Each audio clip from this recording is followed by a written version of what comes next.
কথাগুলো মন দিয়া শুনবেন। এক শুটকির দোকানদার, সে জানতো তার দোকানে একটা বিড়াল আছে, তবুও সে শুটকিটাকে সেইফে না রাইখা বিড়ালের সামনেই রাখলো এবং বিড়ালটাকে ওয়ার্নিং দিল, দেখ বিড়াল, তুই যদি শুটকিটা খাস তাহলে তোকে 50টা বেত দেওয়া হবে।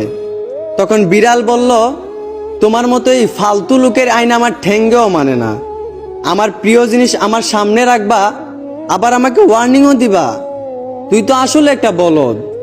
যদি শুটকিটাকে ডাইকা রাইকা সেইফে রাখতি তাহলে তোর আইনটা মানা যাইতো।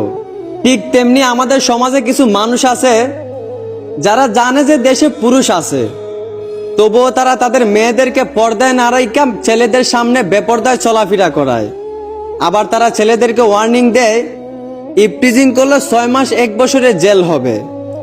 তো যারা এই ধরনের আইন করো তাদের উদ্দেশ্যে বলতে চাই, হয়তো তোমরা সমাজের নারীদেরকে পর্দায় থাকার শিক্ষা দেন, নয়তো শুটকিওয়ালার মতো এইরকম ফালতু আইন দিয়ে নিজেকে বলদ প্রমাণ করবেন না।